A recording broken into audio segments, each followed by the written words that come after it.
You were probably expecting my thoughts on the My Little Pony Season 3 premiere, weren't you? Yeah, I'll get back to that. I'm kind of working on a project with someone else. Not going to say what, but it's going to be great. What I am here for is my thoughts on the new James Bond movie, Skyfall, which I just got back from seeing today. I love James Bond. Well, to an extent. James Bond is really cool. I liked the Pierce Brosnan movies. I love the Daniel Craig movies, except maybe for Quantum of Solace. But I'm getting a little off track. Skyfall is the third Daniel Craig movie. There was Casino Royale, which is one of my favorite movies of all time. Quantum of Solace, which I really didn't like because I thought they botched the story pretty badly. And now we have Skyfall, which is its own story, not to be connected with the first two, unless you really want to try to.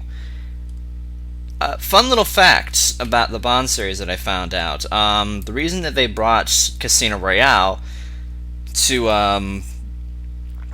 the reason they brought Casino Royale back is because they were trying to combat what Warner Brothers was doing with the Batman series, and they were also trying to combat Universal's Jason Bourne movie. So they decided, hey, let's bring back Jason Bourne, but we're gonna say goodbye to all the gadgets, all the quirkiness, all the campiness, and we're going with a darker and more tougher, more realistic Bond.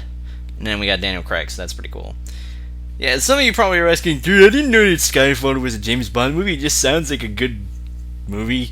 Yeah, that's the thing. It would have helped if they said James Bond in, but that's only when you watch the opening credits. Anyway, I'm getting off track. Skyfall was fucking awesome. I loved it. It is very well put together movie. Right off the bat, when you start off, there's like action right out the gate, and we jump into what James Bond is well known for, the opening credits. And Skyfall by Adele, it's good, but it is not wow.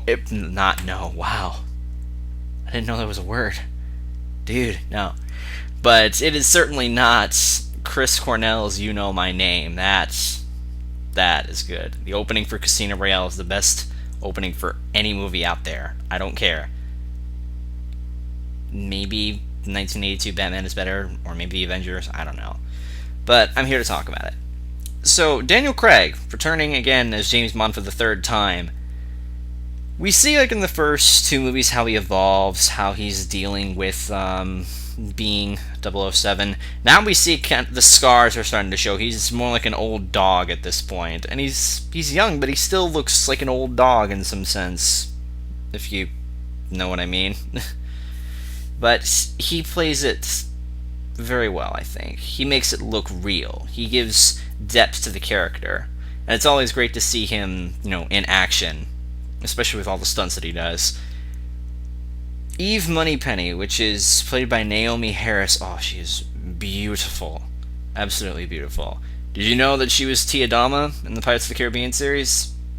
I was not expecting it. That's why I was like, I knew I've seen her somewhere before, but she did great, I thought, as, kind of like Bond's sort of assistant, if you know what I mean. The villain, Raul Silva. I cannot say the guy's name. It's Javier Bardem, I think his name is. Jesus Christ, he is a very convincing and almost terrifying villain. Not like the other villains. I mean, when you think of like the chief from Casino Royale, he was just, meh. Raul Silva will fuck your life up. And he's a hacker too, so I'm like, oh great, we got a hacker. You're horribly fucked. Yeah, not really. But he's still a great villain, I think. Great villain for the movie. And I was honestly expecting like there to be some cop-out, but no, they kept with the villain. Judi Dench as M. Or Q, I can't exactly remember. She's interesting. There's a mystery to her character, and that's what draws you in. I liked her, and I think Judi Dench is doing a great job playing her character. Q. Now, when I first saw Q, I'm like, wow, they got a younger teenager version of Matt Smith in this. I didn't know they got Matt Smith. No, I'm kidding. It's Ben Whishaw, and he did a great job, I think, as Q. The way he played it, very simple, I think. Ralph Fiennes as Gareth Malroy. Now, you'd think that Ralph Fiennes would be the villain in this. I mean, he played fucking Voldemort. And that guy from, what is it, Red Dragon, I think? I remember there's one. I was watching him, and I'm like, okay, I got my eyes on you, buddy.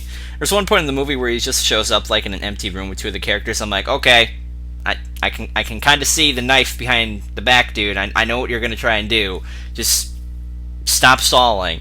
And he keeps stalling at like some points, and I'm thinking, okay, so when are you gonna finally fucking turn? But he didn't. Surprisingly. I guess he's trying something new. Albert Finney is Kincaid, the old guy. Yay for old people. Don't have much to say. And for the brief love interest, Severine, by Bernice, Lynn, Carlo. Who the fuck cares? Really, she's kind of a boring, useless character thrown in that could have made, if you'd taken her out, nobody probably would have noticed. But here's some additional notes that I put. He gets this gadget in the movie, which is like a gun that reads only to his palm print, and only he can use it. Yet he uses it only like, I think, a few times, and then he kind of forgets about it and just lets somebody take it and just say, okay, yeah, you wouldn't want to do that. So, cool weapon, I guess. I wanted to go see this. This is opening weekend, I believe. I could be wrong. Please don't kill me. It was great to be in a big theater with everyone, because when there's a funny moment, everybody laughs. When there's an awesome moment, everybody's like, oh my god. But the crowd went wild over the reveal of one of the cars in the movie, and I did check my research. I looked into this. When Bond's like, okay, we need a brand new car, and M's like, brand new, sure. And he gets the Aston Martin DB5. I think it's like the original from Goldfinger, or one of the based on. Okay, look, I'm not a Bond expert, so yeah, please don't shoot me. The crowd went wild over the reveal, and they started applauding. I'm like, yay! The atmosphere, like I said, it's always great to see movie opening weekend, because then you can get to experience it with other people. You know, this like bigger. Fuck, I forgot where I was going with this. You know what? Forget it. It's great atmosphere. There's a lot of action, and there's like action from start to finish. Frankly, there's like little bumps here and there, but other than that, there's like straight up, action, explosions, and all that. It's really, really great, especially within the first half of the movie. Then it kind of teeters with the second, but then when it gets to the third, like, it goes all out, like fucking Home Alone booby traps and train crashing through the floor trying to kill Bond. Yeah, good stuff.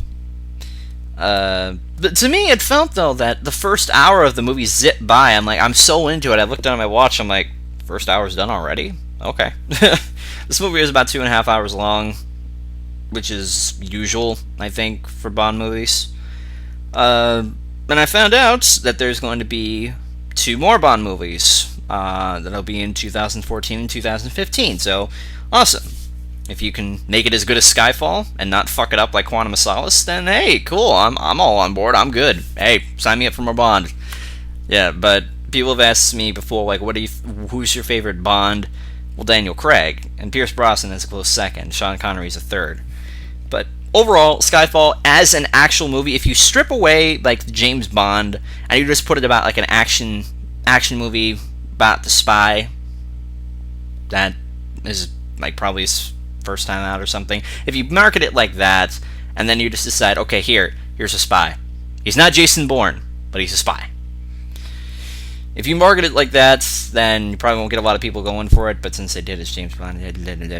Point is, when you strip it down to the core as an action movie, it is amazing.